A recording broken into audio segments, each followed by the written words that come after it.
I opened the bakery I'd always dreamed of and invited my family to the grand opening. Not a single one showed up. They all went to Rosy's promotion celebration instead. As I locked up alone, Dad texted, "We need to discuss the bakery." Can you imagine pouring your entire heart and soul into a lifelong dream, only to have your own family completely abandon you on its most important day? What would you do if the people who were supposed to be your biggest cheerleaders not only skipped your grand opening, but then showed up the very next day with a plan to shut you down, calling your dream a mistake? That's exactly what happened to me, Eileen. At 32, I finally opened Sweet Gatherings, the bakery I'd dreamed of since I was a little girl. I'd sent personal invitations to my entire family, meticulously choosing thick, cream cardstock with gold embossing, an investment I probably shouldn't have made. Each one included a personal note, pouring out how much their presence would mean to me. But on opening day, I stood alone in my empty shop, watching my Instagram feed fill with photos from my sister Rosy's promotion party. Every single family member, celebrating her, while my dream opened its doors to an empty void where they should have been. As I locked up, fighting back tears so hot they burned, my phone buzzed. It was my dad. "We need to discuss the bakery." And my heart just shattered. Before I tell you how my family crushed my dreams on what should have been the happiest day of my life, you need to understand where I came from. I grew up in Portland, Oregon, in a family where success wasn't just expected, it was demanded. My father, James, was a cutthroat corporate attorney, his name a regular feature in business magazines. He worked 80-hour weeks, missed most of my school events, but never failed to remind us that his sacrifices put food on our table and maintained our position in society. My mother, Diane, balanced her hospital administrator career with maintaining our social status. She ran our household with clinical efficiency, every achievement earning a checkmark in her mental ledger of family success, with bonus points for anything she could mention at charity galas or country club brunches. Then there were my siblings. Tyler, my older brother, followed Dad's footsteps into high-stress finance. By 25, he was an investment banker in New York, sending expensive but impersonal gifts, making brief holiday appearances, always talking about deals and market trends I barely understood. And Rosy, my younger sister, was the marketing prodigy.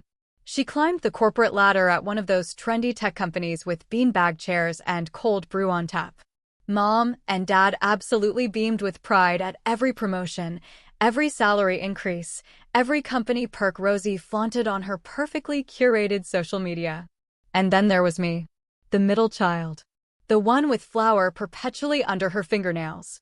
My love affair with baking began when I was 8, in my Grandma Eliza's kitchen. While my parents pushed Tyler and Rosy toward academic competitions and prestigious internships, Grandma Eliza taught me how to feel the perfect consistency of dough between my fingers. When school stressed me out, she'd invite me to her small house on the outskirts of town, and we'd bake for hours. "Baking is love made visible," she'd say, her hands guiding mine as we shaped cinnamon rolls. When someone takes a bite of something you baked, they are tasting your heart. Those words lodged in my soul and grew roots. While my siblings collected trophies and certificates, I collected recipes. I documented everything Grandma Eliza taught me, adding my own adaptations. My creations always sold out first at school bake sales. My family, though? They viewed my passion as cute but utterly inconsequential. "It's a nice hobby, Eileen," my mother would say, emphasizing hobby in a tone that made it clear it was not to be confused with a career. "But you need to focus on activities that build your college applications." During junior year, I started working at Bailey's Bake Shop after school. Mrs. Bailey, the owner, became my second mentor. Where Grandma Eliza taught me tradition, Mrs. Bailey showed me the business side of baking. Profit margins, inventory, customer service, she showed me my dream could be a viable career. "You have magic in your hands, Eileen," she told me once, watching me decorate a wedding cake. "Not everyone can do what you do. Never let anyone convince you that your talent is just a hobby." When college application season arrived, my parents pushed me toward pre-med programs. You've always been good at chemistry, my father reasoned, as if my talent for balancing flavors and understanding chemical reactions in baking somehow translated to a desire to become a doctor. I compromised, majoring in business with a minor in food science, hoping to prepare for my true goal while appeasing them.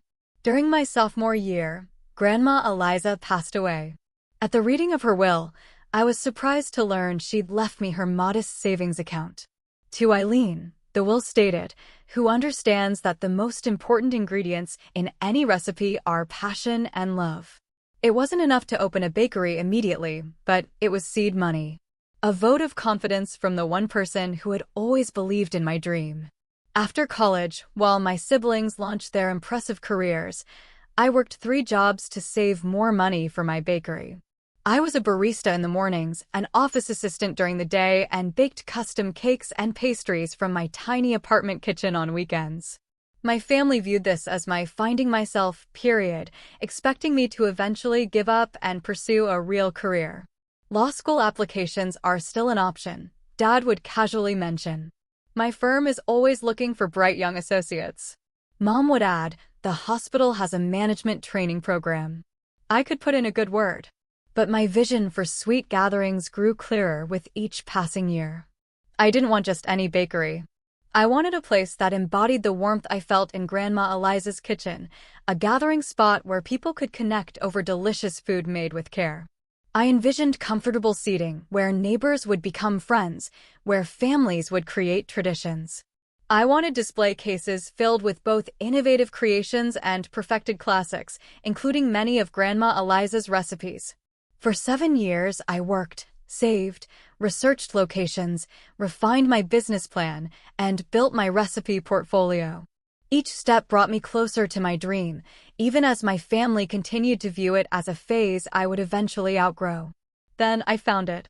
The perfect location. A corner storefront in a revitalizing neighborhood, huge windows flooding the space with natural light. It had character, exposed brick, original hardwood floors that just needed some love.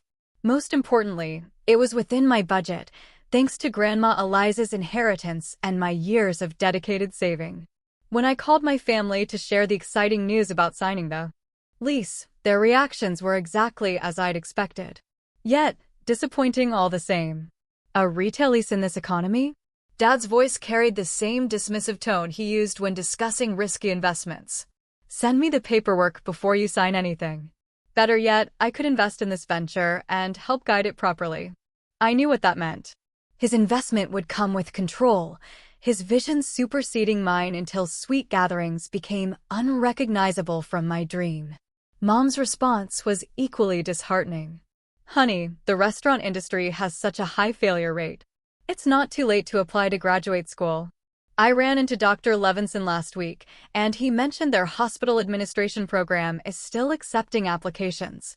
When I called Rosy, her backhanded compliments cut deeper than outright criticism. Wow, going full steam ahead with the baking thing. That's so brave of you. I could never risk financial security for a passion project. But that's what makes you special, right? You've always marched to your own drum. Tyler was the hardest to reach, always between meetings or flights. When I finally got him on the phone, his response was brief, business-focused. Send me your business plan and 5-year projections. Did you account for first-year losses? What's your marketing budget? Have you stress-tested your financial model? No congratulations. No excitement. Just immediate skepticism and an assumption of failure. Despite their reactions, I threw myself into preparing the space. I coordinated with contractors, navigated the complex world of health permits and business licenses, and refined my menu. Every night, I fell into bed exhausted, but fulfilled, one day closer to realizing my vision. During this period, I started forming genuine connections with neighboring business owners. Annie from Bloom and Grow Flowers next door stopped by regularly with coffee and encouragement. Marcus from Cornerstone Books across the street offered marketing advice and promised to stock my pastries in his Reading Nook cafe.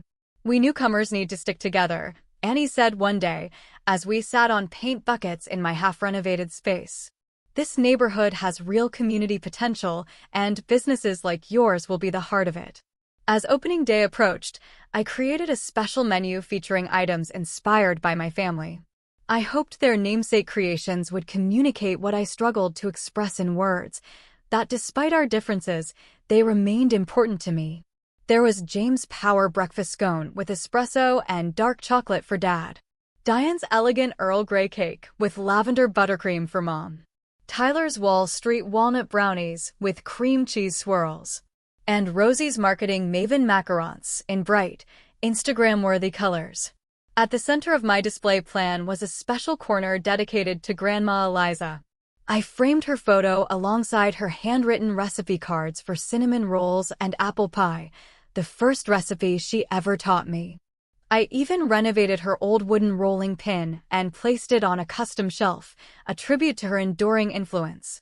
3 weeks before opening, I sent those personalized invitations. The responses trickled in with varying degrees of non-committal vagueness. "We'll try to make it if court adjourns early," Dad texted, penciling it in. "But board meetings that week might run long," Mom replied. "Sounds fun. Work is crazy right now, but we'll see what I can do," came Rosy's response. Tyler simply said, "In meetings that week. We'll check calendar." I tried not to let their lukewarm responses dampen my excitement. Perhaps seeing the finished bakery would change their perspective. Maybe tasting the creations named in their honor would help them understand my passion. Then, 1 week before my grand opening, Rosy called. "I got the promotion to senior marketing director," she shrieked into the phone. "The company is throwing a huge party next Saturday to celebrate. Everyone will be there. You'll come, right?" My heart sank. Next Saturday. The exact same day as my grand opening. Before I could respond, my phone buzzed with messages from my parents. "Did you hear about Rosy's amazing news? So proud." Mom texted. "Dinner reservation at Morton's after Rosy's promotion party. Family table for 5, came Dad's message. I stared at my phone, the implication clear. They had automatically included me in their celebration plans for Rosy without even acknowledging the direct conflict with my grand opening, which they had known about for weeks. When I gently reminded them of the conflict, their responses were swift and clarifying. "This is a once-in-a-lifetime achievement for your sister," Mom replied. "You can have a soft opening another day," Dad suggested, as if years of work and planning could simply be rescheduled. I swallowed my disappointment, trying to ignore the deep ache in my chest, and focused on final preparations. The menu was perfected, the space was beautiful, marketing materials were distributed, and a small write-up even appeared in the local neighborhood paper. I ordered extra ingredients, prepared contingency plans, and scheduled my day in 15-minute increments to ensure everything would be perfect. The night before opening, I stood in the completed space, taking in the realization of my dream. The display cases waited to be filled with my creations. The tables were set with small vases ready for fresh flowers. The coffee machine gleamed. Despite my family's distinct lack of enthusiasm, I allowed a fragile hope to bloom. Maybe seeing the finished bakery in all its glory would change everything. I woke at 3:30 a.m. on opening day. Too excited to sleep, I followed my minute-by-minute schedule, bringing my bakery to life. The kitchen filled with the comforting sense of vanilla, cinnamon, and freshly baked bread. Each pastry was crafted with precision and love. By 7, the display cases were filled with rows of perfectly arranged pastries, each labeled with handwritten cards. The family-inspired creations occupied prime positions, ready to be appreciated by the very people who had inspired them. At 7:30, Annie arrived with fresh flower arrangements for each table and a special bouquet for the counter. "These are on the house," she insisted, hugging me tightly. "Today is your day to shine." Marcus appeared shortly after with a handmade sign for his bookshop window, directing customers to the grand opening. "I told all my regulars to stop by," he said, placing a small wrapped package on the counter. "A business-warming gift. Open it later."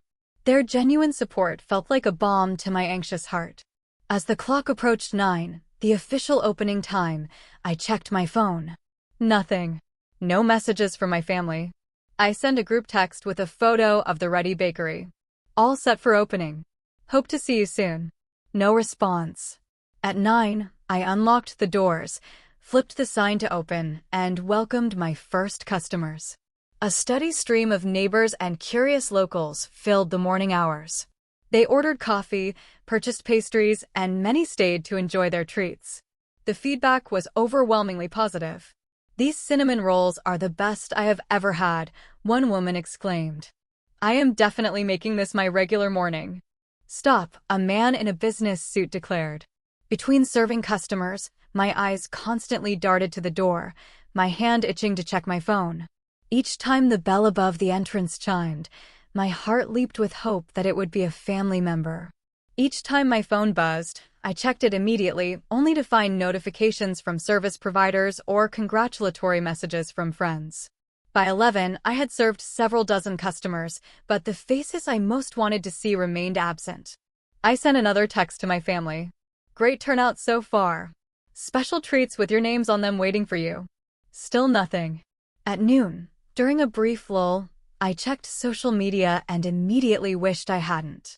My feed was filled with photos from Rosy's promotion party, already in full swing despite the early hour. There was Dad raising a champagne toast in a sleek hotel ballroom. There was Mom adjusting the "Congratulations, Director Rosy" banner. There was Tyler, apparently having flown in for the occasion, his arm around Rosy as they posed for a professional photographer. The caption on my mother's post stabbed deepest: "So proud of our successful daughter." The whole family gathered to celebrate this incredible achievement. The whole family. Except me.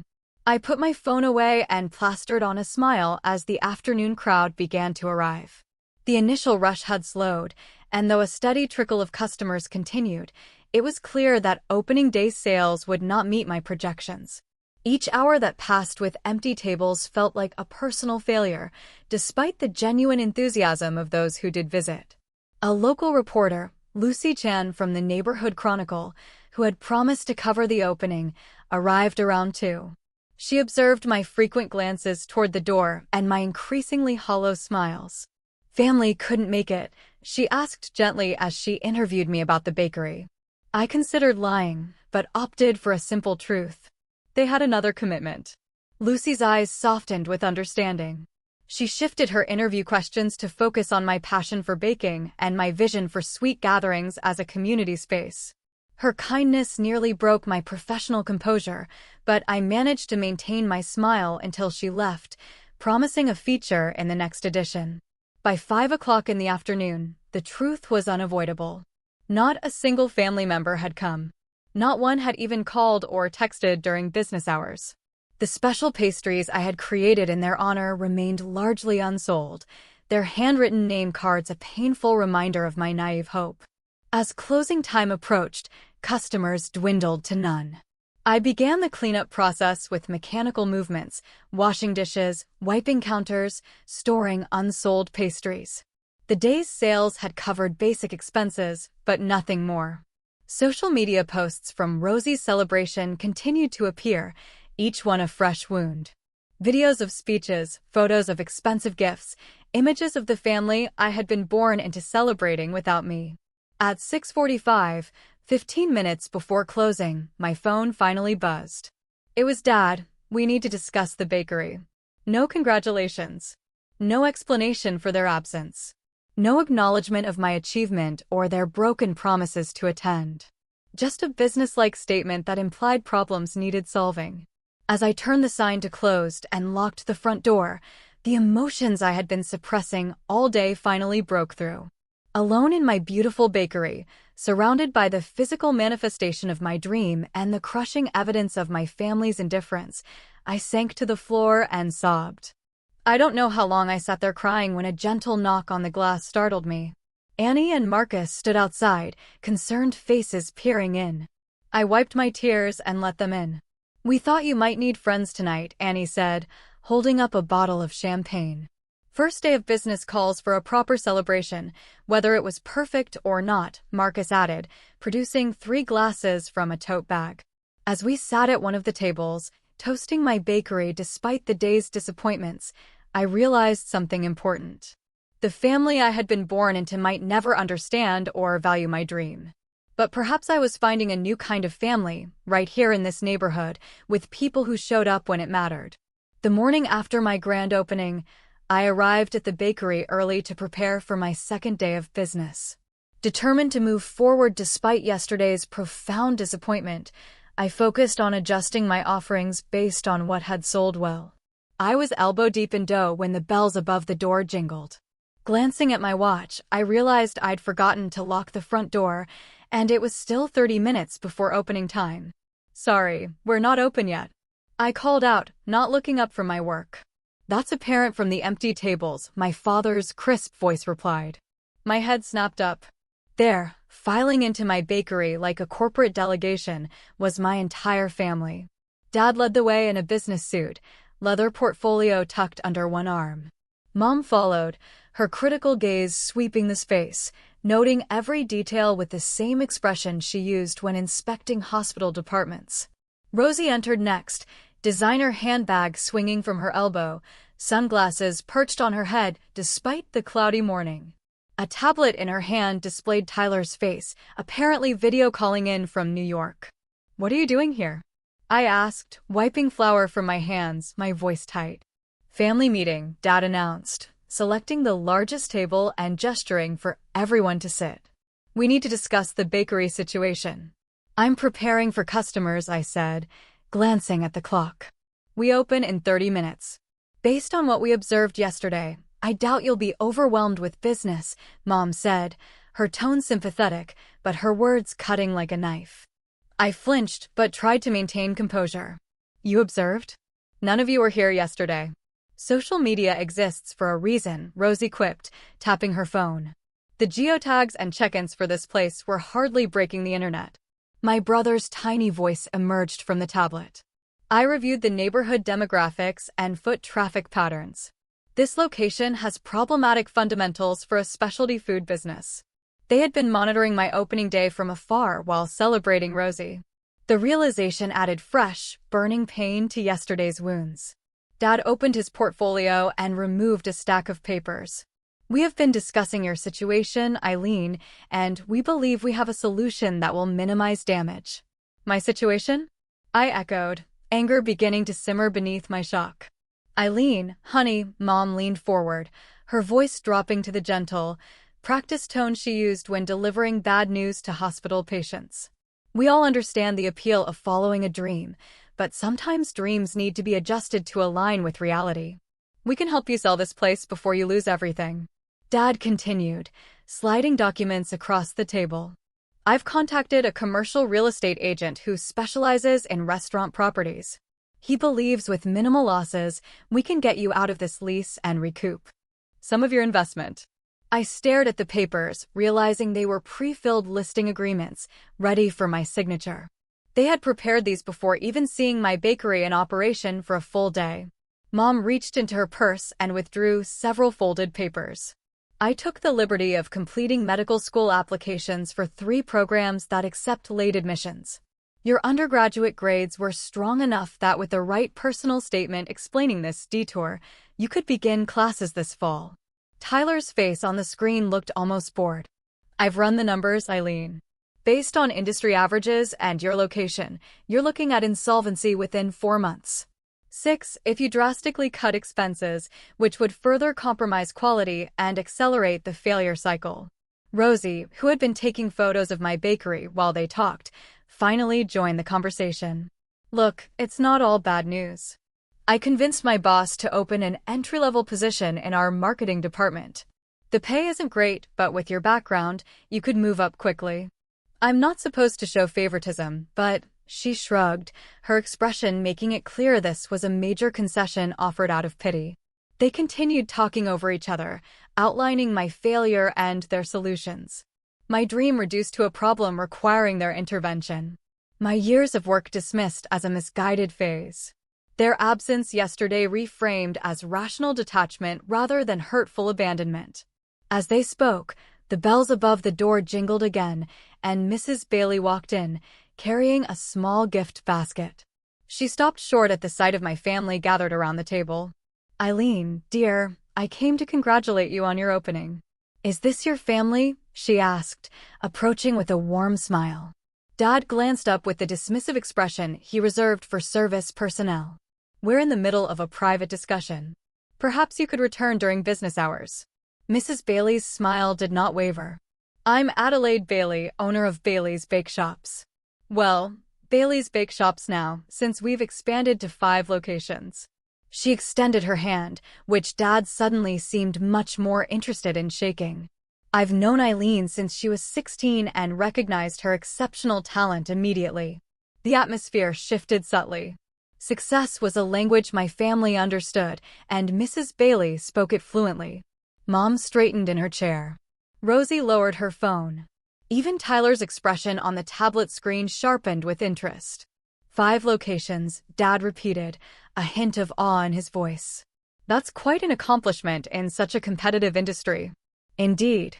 Which is why I have complete faith in Eileen's success, Mrs. Bailey responded, placing the gift basket on the counter. Her creativity and business acumen remind me of myself at her age. Though I dare say her technical skills surpass what mine were then. She turned to me with genuine pride. I wanted to bring this welcome basket and let you know how sorry I am to have missed your opening. My flight from the baking conference in Chicago was delayed. The stark contrast between Mrs. Bailey's sincere regret for missing one day and my family's complete absence despite weeks of notice hung in the air like the scent of burnt sugar.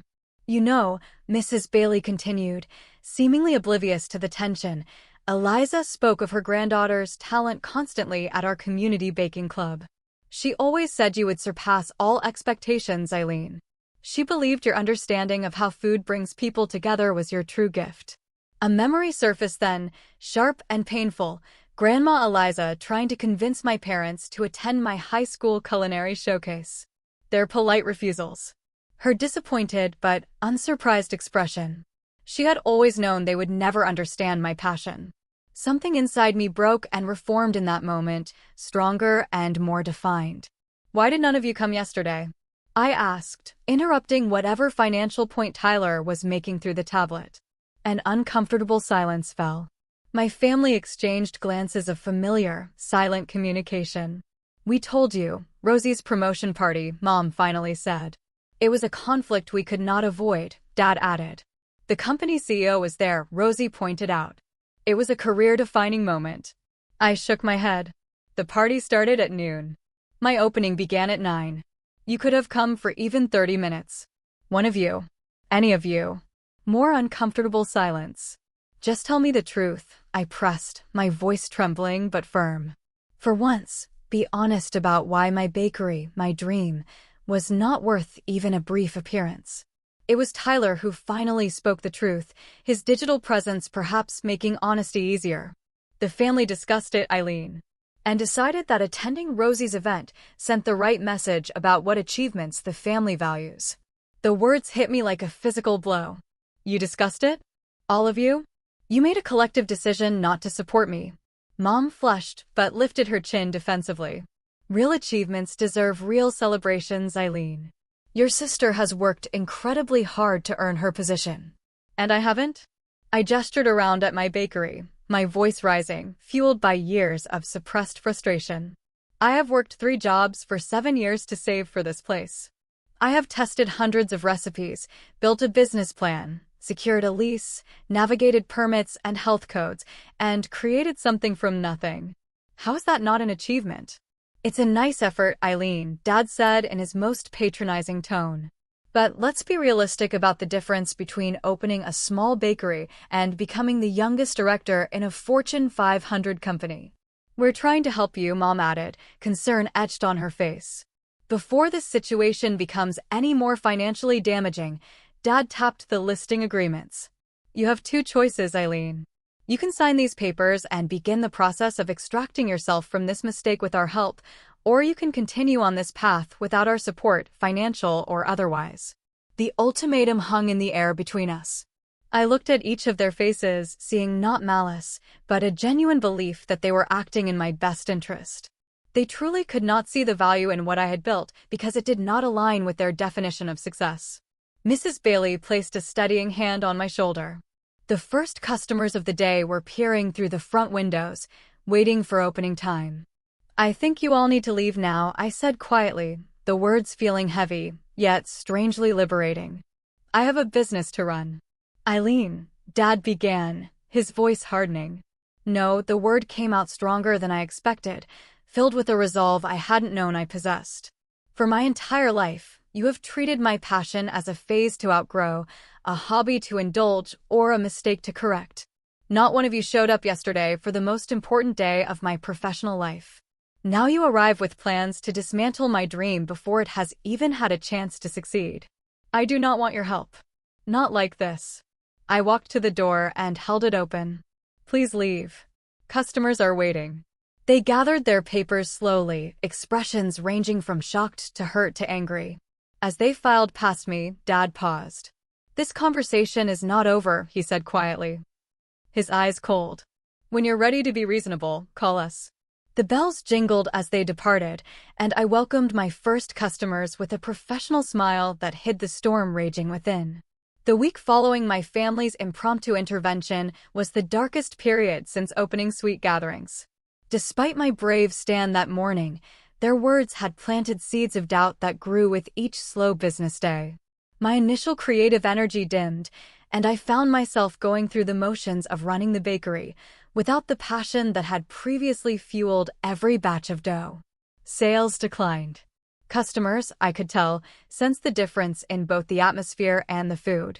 Where once my pastries had been created with joy and attention to detail, they were now produced with technical proficiency, but lacked that special touch that had made them exceptional. Annie noticed the change immediately. She began stopping by daily, sometimes bringing lunch, other times just sitting with me during slow periods, her presence a quiet anchor. Marcus developed a habit of bringing afternoon coffee and staying to help with cleanup. Their quiet, unwavering support kept me functioning when giving up seemed easiest. My family, meanwhile, continued their campaign of concerned pressure. Dad sent daily messages about the real estate agent being ready when you are. Mom forwarded information about medical school orientations with notes like, just keeping options open for you, dear. Rosy's social media featured not-so-subtle posts about knowing when to pivot and failing forward. Tyler sent spreadsheets projecting my business decline with clinical, detached precision. The most painful development came when I discovered, through a casual comment from a distant cousin who came to the bakery, that my family had actively discouraged extended relatives from supporting my business. We were told you were figuring things out and preferred space to work through the process, she explained awkwardly. Otherwise, we all would have come to your opening. My own family had sabotaged my dreams, then watched me struggle, all while pretending to care. Each night I returned to my apartment physically exhausted and emotionally drained. The bakery wasn't failing outright, but it was struggling to gain momentum. The neighborhood foot traffic wasn't converting to regular customers at the rate I had projected. The special touches that made Sweet Gatherings unique required time and energy I was finding harder and harder to summon each day. 2 weeks after opening, while cleaning out a storage cabinet to make room for additional supplies, I discovered a dusty box I had packed but forgotten. Inside was Grandma Eliza's recipe journal, filled with her distinctive handwriting and margin notes. As I flipped through the familiar pages, a sealed envelope fell out, my name written in her shaky script. I stared at it, realizing she must have placed it there before her death, perhaps anticipating I would find it when I finally opened my bakery. With trembling fingers, I broke the seal and unfolded the letter inside. My dearest Eileen, it began. If you are reading this, you have found the courage to pursue your dream despite all obstacles. I always knew you would.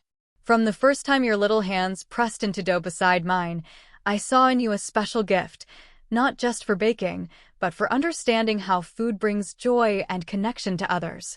Tears blurred my vision as I continued reading. Your parents and siblings may never understand your passion the way I do. They measure success by society's standards, while you measure it by the happiness you create. Neither is wrong, simply different. But never doubt that your path is valid and valuable. The world needs artists and nurturers as much as it needs executives and professionals. The letter continued, recounting specific memories of our time together, her observations of my growth as a baker.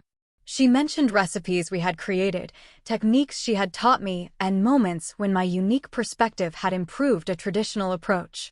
Remember, sweet girl, that success is not measured by others' recognition, but by the fulfillment you find in your work and the lives you touch with your gifts. My greatest joy has been watching you discover your passion. My greatest hope is that you will nurture it, even when others cannot see its worth. The letter ended with a postscript that broke the dam of my emotions. The true secret ingredient in any recipe is love. Your bakery will succeed because no one understands this better than you. I sat on the storage room floor, clutching her letter, sobbing until no more tears would come. Then, for the first time in weeks, I felt something shift inside me. Grandma Eliza had always believed in me, not despite my different path, but because of it. Her validation had never been contingent on me conforming to traditional success metrics. She had loved me for exactly who I was. And I loved her for seeing that. The next morning, I woke with a clarity I had not felt since before the opening. I arrived at the bakery early and began creating new recipes. Not the family tribute items that had gone largely unsold, but creations that reflected my true sensibilities. I developed a lemon lavender shortbread that captured the simple elegance I admired. I perfected a dark chocolate cherry sourdough that balanced complexity with comfort. I created a seasonal fruit galette with a messy, rustic appearance, but harmonious flavors that made customers close their eyes in appreciation with the first bite. Annie noticed the change immediately when she stopped by that afternoon. "The light is back in your eyes," she observed. What happened? I showed her Grandma Eliza's letter and explained how it had reminded me why I started baking in the first place. I've been trying to prove my worth to people who measure by a different scale. It's time I stopped seeking their validation. "You know," Annie said thoughtfully, "we newcomers to this neighborhood are all struggling with the slow build of customer awareness. What if we created an event together? Something to showcase all our businesses and build community connection." Marcus, arriving with his usual afternoon coffee, overheard the suggestion and immediately built upon it. A community gathering. Exactly what your bakery is named for. We could have readings from local authors at my shop, flower arranging mini classes from Annie, and featured pastries from you. The idea took root and began to grow. For the first time since my disastrous opening day, I felt excitement bubbling up again. Not the desperate hope for family approval that had colored my grand opening, but something more sustainable. A vision based on community connection rather than family validation. Lucy Chin, the reporter who had covered my opening, called that week to follow up on how business was progressing. When I mentioned the community event we were planning, she immediately offered to write a feature piece. "This is exactly the kind of local business cooperation the Chronicle likes to highlight," she explained. A collaborative event featuring multiple new businesses could draw attention from throughout the city, not just the neighborhood. That evening, I made the most difficult decision since opening the bakery. I created a new signature item called Eliza's Legacy, a cinnamon roll with apple filling and brown butter glaze that combined elements from both of my grandmother's most beloved recipes. I placed it prominently in my display case with a small card explaining its significance. What I did not do was create any new items bearing my immediate family's names or send them invitations to the upcoming community event. The announcement would go out on social media and through local channels, but I would no longer desperately seek their approval or attendance. As I locked up the bakery that night, my phone buzzed with another text from my father. "The commercial property market is heating up. We should list soon before values decline further. Call me." For the first time, I did not feel a stab of pain or doubt when reading his message. Instead, I felt the calm certainty that I was choosing my own path forward. Whether Sweet Gatherings succeeded or failed, it would do so on my terms, as a reflection of my vision, rather than a compromise designed to win approval I might never receive. The 3 weeks following my discovery of Grandma Eliza's letter were filled with purposeful activity as Annie, Marcus, and I planned our community gathering event. What began as a simple cross-promotion grew into a neighborhood-wide celebration as other local businesses joined our effort. The vintage clothing boutique down the street offered to provide outfits for a small fashion show. The craft brewery around the corner created a special pale ale to complement my pastries. Even the yoga studio agreed to hold free mini-sessions in the park across from our shops. Rather than seeking external validation, I focused on authentic connection. My social media strategy shifted from perfectly staged food photos to behind-the-scenes glimpses of bakery life. I shared stories about recipe development, including failures and successes. I posted about the relationships forming between regular customers who met at my tables. The response was immediate and positive, with engagement increasing as people connected with the genuine journey rather than a polished facade. Lucy Chen's article appeared in the Neighborhood Chronicle 2 weeks before our event, highlighting the collaborative spirit of the new businesses. Sweet Gatherings bakery owner Eileen Marshall exemplifies the community-focused entrepreneurship revitalizing the district, she wrote. Her approach treats food not just as a product, but as a medium for human connection. The article was shared widely online, drawing attention from citywide publications and food bloggers. My social media followers grew steadily, with many expressing excitement about the upcoming event. For the first time, I felt my bakery gaining genuine momentum, driven by authentic interest rather than obligation. I did not send my family invitations to the community gathering, but I did post public announcements on all platforms. Whether they attended would be entirely their choice, based on genuine interest rather than guilt or manipulation. The morning of the event arrived with perfect early autumn weather, crisp enough to make hot drinks appealing, but sunny enough for outdoor activities. I had been baking since midnight, preparing an expanded menu featuring both customer favorites and special items created specifically for the day, including a prominent display of Eliza's Legacy cinnamon rolls. Annie arrived at dawn with elaborate flower arrangements. Marcus set up a book exchange cart with baking-themed titles. By 9, an hour before official opening, a line had already formed outside Sweet Gatherings. "This is really happening," I whispered to Annie as we peeked out the window at the growing crowd. "This is what happens when you build something authentic," she replied, squeezing my hand.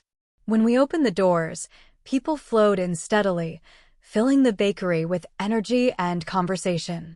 The display cases emptied faster than I could restock them, with Eliza's Legacy selling out within the first hour.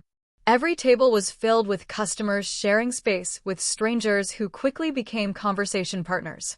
The community I had envisioned when naming my bakery was manifesting before my eyes. Mid-morning, a familiar figure appeared at the counter. Mrs. Bailey stood there, beaming with pride, accompanied by 3 other women. "Eileen, these are some of my former employees who have gone on to open their own successful bakeries," she introduced them. "We've formed something of a mentorship network, and we would love to have you join us." As I thanked her, overwhelmed by the offer, I noticed my phone buzzing with notifications. Photos from the community gathering were being shared widely, including by food influencers who had made the trip specifically to attend. The hashtag Sweet Gatherings was trending locally, with people posting images of their purchases and the lively atmosphere. By noon, it became clear that I had underestimated turnout. Pastry supplies were running dangerously low despite my extensive preparation. I was considering an early closure when Lucy Chen arrived with the owner of Riverfront Restaurant, one of the most popular farm-to-table establishments in the city. "Mark has an interesting proposition for you," Lucy said after introducing us. "He's been sampling your pastries and wants to discuss a potential partnership." Mark explained that he had been searching for a local bakery to supply bread and desserts for his restaurant. "Your flavor profiles and commitment to quality ingredients align perfectly with our ethos," he said. "We'd start with a small weekly order, but if it works well, we could expand significantly." As I discussed logistics with Mark, I spotted a woman photographing my menu and display case with a professional camera. She introduced herself as a representative from the Small Business Development Grant Committee. "We focus on innovative local businesses that contribute to neighborhood revitalization," she explained, handing me her card. "Your collaborative approach with neighboring businesses is exactly the kind of economic development model we seek to support. I would love to send you grant application materials." The day continued to exceed all expectations. By closing time, Sweet Gatherings had served more customers in one day than in the entire previous week. Every pastry had sold. Business connections had formed. And most importantly, the bakery had established itself as a genuine community hub. As I tallied receipts that evening, my phone buzzed with a text from an unexpected source. My father had sent a formal message. Saw the coverage of your event today. Congratulations on the turnout. Available to discuss business growth strategies if interested. No warmth, no admission of his previous dismissiveness, but an acknowledgement of observable success. It was followed by messages from the rest of the family in quick succession. Mom, your bakery looked lovely in the photos online. The flower arrangements were exquisite. You always did have an eye for aesthetics. Rosy, that social media strategy is generating serious engagement. Clever approach targeting the community angle. My team was discussing it today. Tyler, wholesale accounts provide stable revenue streams. The restaurant connection is worth pursuing. Consent comparative analysis if helpful. Their messages reflected their unchanged perspectives, each viewing my success through their particular professional lens rather than understanding what truly mattered to me. Yet, there was a new tone of respect, however grudging, in their communications. I responded politely but briefly to each, neither seeking their approval nor rejecting their tentative overtures. My focus remained on building what I had started, rather than vindicating myself in their eyes. In the following weeks, Sweet Gatherings experienced steady growth. The partnership with Riverfront Restaurant provided a reliable wholesale income stream that stabilized finances. Several other restaurants reached out with similar inquiries. The small business grant application advanced to the final round of consideration. Most importantly, regular customers began to form, people whose names and preferences I came to know, whose lives intersected with mine through the simple medium of food shared in a welcoming space. A month after the community gathering event, Sweet Gatherings recorded its first consistently profitable week. The milestone prompted me to hire my first employee, Jessica, a culinary school graduate who shared my philosophy about food as a means of connection. With help in the kitchen, I could focus more on creative development and community-building aspects of the business. My family maintained a cautious distance, occasionally sending messages that revealed they were monitoring my progress from afar. Their communications always carried an undercurrent of surprise at my continuing success, as if they were still waiting for the failure they had predicted. I responded with polite updates, but no longer felt the desperate need for their understanding that had once consumed me. In this new chapter, I found a quiet confidence growing. Sweet Gatherings was becoming exactly what I had envisioned. Not because I had finally won my family's approval, but because I had stopped measuring success by their standards and started living according to my own. 6 months after the community gathering event, Sweet Gatherings had evolved beyond my initial vision in the most wonderful ways. The bakery had established itself as a neighborhood institution, with regular customers who had become friends and a reputation that drew visitors from across the city. The small business grant had funded an expanded kitchen and the addition of outdoor seating, allowing for increased production and capacity. My most meaningful innovation was the creation of Chosen Family Sundays, a monthly event where customers could reserve the entire bakery for a shared community meal. I provided the space, bread, and desserts, while attendees brought dishes to share. The concept resonated deeply with people seeking connection in an often fragmented urban environment. Annie, Marcus, and several other local business owners had become my closest friends and most trusted advisors. We met weekly to share business challenges and victories, supporting each other through the inevitable ups and downs of entrepreneurship. Mrs. Bailey's mentorship network provided professional development opportunities one could never have accessed alone, and her wisdom helped me navigate complex business decisions with confidence. My relationship with my birth family entered a new phase during this period, one characterized by careful rebuilding on my terms, rather than desperate seeking of approval on theirs. The change began subtly, with their gradual acknowledgement of Sweet Gatherings as a legitimate business rather than a hobby or phase. The first significant shift occurred when my father attended a special event at the bakery without attempting to offer unsolicited business advice. He arrived alone, observed the operations with his analytical eye, and purchased several items before leaving with a simple, "You have built something functional here." From my father, this constituted high praise. More importantly, he had come on his own initiative and engaged with my world without trying to remake it according to his standards. My mother began stopping by occasionally with friends, a form of social acknowledgement that meant more than her words. I told my hospital board about your bakery, she mentioned during one visit, a hint of genuine pride in her voice for the first time. Several of them have become regular customers.